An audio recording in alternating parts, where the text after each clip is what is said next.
एक गांव में एक आलसी आदमी रहता था। वो कुछ काम धाम नहीं करता था, बस दिन भर निठल्ला बैठकर सोचता रहता था कि किसी तरह कुछ खाने को मिल जाए। एक दिन वो यूं ही घूमते घूमते आम के एक बगीचे में पहुंच गया। वहां रसीले आमों से भरे कई पेड़ थे।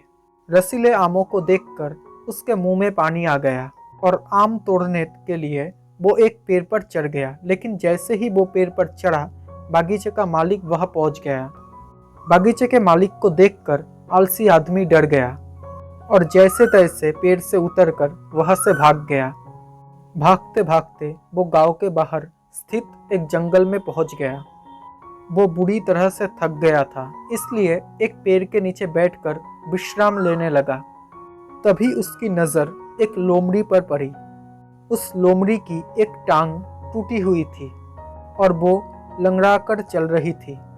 लोमड़ी को देखकर आलसी आदमी सोचने लगा कि ऐसी हालत में भी इस जंगली जानवरों से भरे जंगल में ये लोमड़ी बच कैसे गई, इसका अब तक शिकार कैसे नहीं हुआ। जिज्ञासा के हेतु एक पेड़ पर वो चढ़ गया और वहां बैठकर देखने लगा कि अब इस लोमड़ी के साथ आगे क्या होता है। कुछ ही पल बीते थे कि पूरा जंगल शेर की भयंकर दरार से गूंज उठा, जिसे सुनकर सारे जानवर डरकर भागने लगे।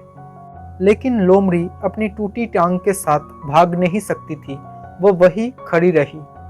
शेर लोमड़ी के पास आने लगा। आलसी आदमी ने सोचा कि अब शेर लोमड़ी को मारकर खा जाएगा, लेकिन आगे जो हुआ वो कुछ अजीब था। शेर लोमड़ी के पास पहुंचकर खड़ा हो गया। उसके मुंह में मांस का एक टुकड़ा था, जिसे उसने लोमड़ी के सामने गिरा दिया। लोमड़ी इत्मीनान से मांस के उस टुकड़े को खाने लगी। थोड़ी देर बाद शेर वहां से चला गया। एक घटना देखकर आलसी आदमी सोचने लगा कि भगवान सच में सर्वेसर्वा है। उसने धरती के हर प्राणियों के लिए, चाहे वो जानवर हो या इंसान, हर किसी के लिए खाने पीने का प्रबंध कर रखा है। इसके बाद उस आलसी आदमी अपने घर लौट आया।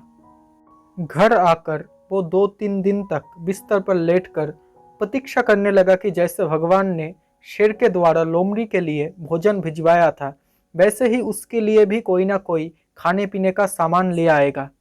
लेकिन ऐसा कुछ नहीं हुआ। भूख से उसकी हालत खराब होने लगी। आखिरकार उसे घर से बाहर निकलना ही पड़ा। घर के बाहर उसे एक पेड़ के नीचे बैठे हुए एक बाबाजी दिखाई पड़े। वो उनके पास गया और जंगल का सारा कहानी सुनाते हुए वो बोला, बाबा जी, भगवान मेरे साथ ऐसा क्यों कर रहे हैं? उनके पास जानवरों के लिए भोजन का प्रबंध है, लेकिन इंसानों के लिए नहीं। बाबा जी ने उत्तर दिया, बेटा, ऐसी बात नहीं है। भगवान के पास सारे प्रबंध है, दूसरों की तरह तुम्हारे लिए भी। लेकिन बात यह है कि वो तुम्हें लोमड़ी नहीं, शेर बनाना चाहते हैं। हम सबके अंदर क्षमताओं का असीम भंडार है, बस अपनी अज्ञानतावश हम उन्हें पहचान नहीं पाते और खुद को कमजोर समझकर दूसरों की सहायता की प्रतीक्षा करते रहते हैं। खुद की क्षमता पहचानिए, दूसरों की सहायता की प्रतीक्षा मत कीजिए। इतने सक्षम बनिए कि आप दूसरों की सहायता कर सके।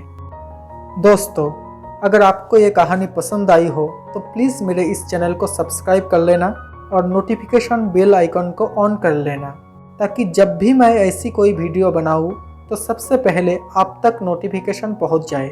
Thank you so much for watching this video.